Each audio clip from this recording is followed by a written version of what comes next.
அனன்யா ரொம்ப அற்புதமாக நடிச்சிருக்காங்க. ரொம்ப பயங்கரமாக நடிச்சிருக்கம்மா.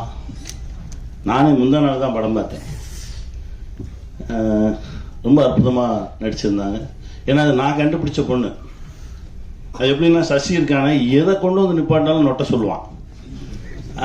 நாடோடிகளில் ஹீரோயின் தேடணும்னு சொல்லி நானும் கதிரும் தேடுறோம் ஒரு 2 மாசமாக தேடிட்டு இருக்கோம். இப்போ இந்த பொண்ணை கண்டுபிடிச்சி கதிர் வந்து ஒரு வீடியோ பண்ணிட்டான். வீடியோ பண்ண பிறகு நைட்டு ஒரு 2 மணிக்கு நான் முழிச்சிருக்கேன். டக்குன்னு எந்திரிச்சு, என்ன சகோ முழிச்சிருக்கீங்க? இல்லை சகோ, நைட்டு படக்குன்னு முழிச்சு பார்த்தா அந்த பொண்ணு நல்லா இருக்கான்னு பார்க்கணும். படக்குன்னு முழிச்சு பார்த்தா நல்லா இருக்கான்னு. ஆமாங்க, பிடிக்கணும்ல எல்லாருக்கும் அப்படின்னு சொல்லி அந்த மாதிரியெல்லாம் எடுத்து செக் பண்ணி பார்த்தோம். திடீர்னு பார்க்கறது, திரும்பி பார்க்கறது, இப்படியெல்லாம் பார்த்தா அந்த பொண்ணு பிடிச்ச மாதிரி இருக்கா மூஞ்சி அப்படின்னு. அது கடைசி பாருங்க, எனக்கே பேரா வந்து நிற்கிது. நல்லா நடிச்சிருக்கீங்க. உங்களுக்கான இடம், பெரிய இடம் இருக்கு. வாழ்த்துக்கள். அப்புறம் எங்கள் அம்மாவை பற்றி நான் சொல்லணும் அப்படின்றதே இல்லை.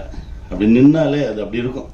நேற்று முந்தா நாள் நான் படம் பார்க்கும்போது கூட என்னை அறியாமல் நாங்கள் தான் ஸ்க்ரீனில் நிற்கிறோன்றதை தாண்டி எனக்கு ஜெவ்வுன்னு தூக்குச்சு. அம்மா ஒரு சத்தம் கொடுப்பாங்க, பக்கத்து வீட்டுக்காரங்களெல்லாம் கூப்பிடுவாங்க. அந்த இடம் என்னை அறியாமல் அப்படியே எடுத்துட்டு போச்சு. அதுதான், ஒரு சில இடத்துல ஒரு சிலவங்க நிற்கணும். அவங்க நின்னாதான் அது படைப்பு, அவங்க நின்னாதான் அதுக்கு உயிர் வரும். அப்பா பாரதிராஜா அப்பாவோட அடிக்கும்போது என்னை அப்படியே பார்ப்பாரு. பண்பட்ட நடிகன் ஆயிட்ட அப்படின்னு. இல்லப்பா, அது அது அது வந்து என்னன்னா, மனோஜ் கூட சொன்னார். மனோஜ்னாலும் ரொம்ப க்ளோஸ் ஃப்ரெண்ட்ஸு.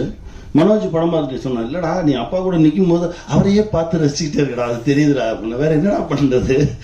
அப்படிதான் இருந்தது. அந்த அந்த அந்த 4 நாட்கள் 5 நாட்கள் அவரோட நிற்கும் போது இருந்த அந்த சக்தியும் அந்த மகிழ்ச்சியும் அதுக்கு அளவே இல்லை.